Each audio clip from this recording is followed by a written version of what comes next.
ನಮಸ್ಕಾರ ಫ್ರೆಂಡ್ಸ್, ನೀವು ಇವತ್ತು ಬಂಗಾರದ ಬೆಲೆ ಎಷ್ಟಿದೆ ಅಂತ ಚೆಕ್ ಮಾಡಿದ್ರಾ? ದಿನದಿಂದ ದಿನಕ್ಕೆ ಚಿನ್ನದ ಬೆಲೆ ಏರ್ತಾನೆ ಇದೆ.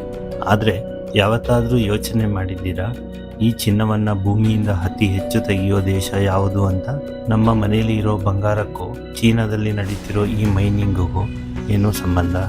ಬನ್ನಿ ಇವತ್ತು ಸಿಂಪ್ಲಿ ಎಕ್ಸ್ಪ್ಲೈನ್ ಕನ್ನಡದಲ್ಲಿ ಈ ಇಂಟ್ರೆಸ್ಟಿಂಗ್ ವಿಷಯನ ಸ್ವಲ್ಪ ಡೀಟೇಲ್ ಆಗಿ ಅರ್ಥ ಮಾಡಿಕೊಳ್ಳೋಣ.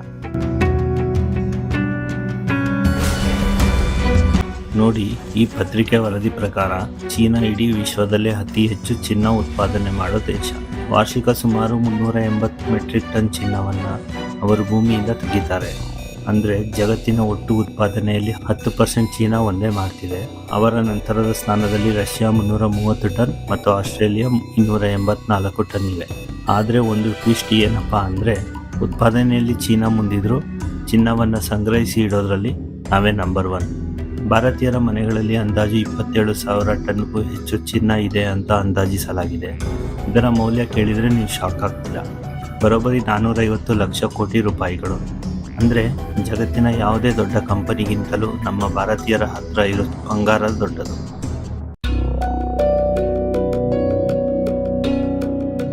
ಈಗ ಮೇನ್ ವಿಷಯಕ್ಕೆ ಬರೋಣ. ನಮ್ಮ ಇಂಡಿಯಾದಲ್ಲಿರೋ ಒಟ್ಟು ಚಿನ್ನದ ನಿಕ್ಷೇಪದಲ್ಲಿ 88% ನಮ್ಮ ಕರ್ನಾಟಕದಲ್ಲೇ ಇದೆ. ನಮಗೆಲ್ಲ ಕೋಲಾರದ KGF ಬಗ್ಗೆ ಗೊತ್ತೇ ಇದೆ ಅಲ್ವಾ? ಒಂದು ಕಾಲದಲ್ಲಿ ಅದು ದೇಶದ ಹೆಮ್ಮೆಯಾಗಿತ್ತು. ಆದರೆ 2001ರಲ್ಲಿ ಅದನ್ನು ಬಂದ್ ಮಾಡಿದರು.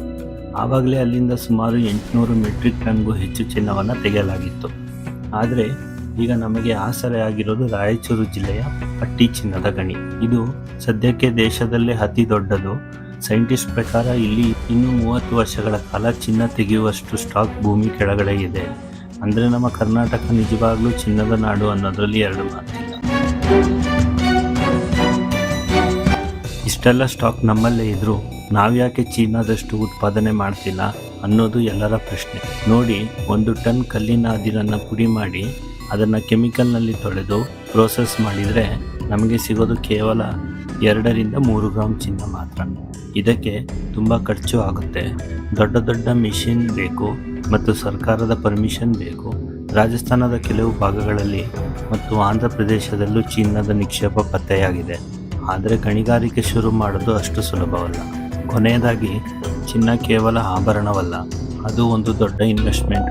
ನಮ್ಮ ದೇಶದಲ್ಲಿ ಉತ್ಪಾದನೆ ಹೆಚ್ಚಾದರೆ ನಮಗೆ ಚಿನ್ನ ಸ್ವಲ್ಪ ಕಡಿಮೆ ಬೆಲೆಗೆ ಸಿಗಬಹುದು ಮತ್ತು ನಮ್ಮ ರೂಪಾಯಿ ಮೌಲ್ಯವೂ ಹೆಚ್ಚಾಗುತ್ತೆ. ನಿಮಗೇನನ್ಸುತ್ತೆ? ಸರ್ಕಾರ KGF ಮೈನಿಂಗನ್ನು ಮತ್ತೆ ಬೇಗ ಶುರು ಮಾಡಬೇಕಾ?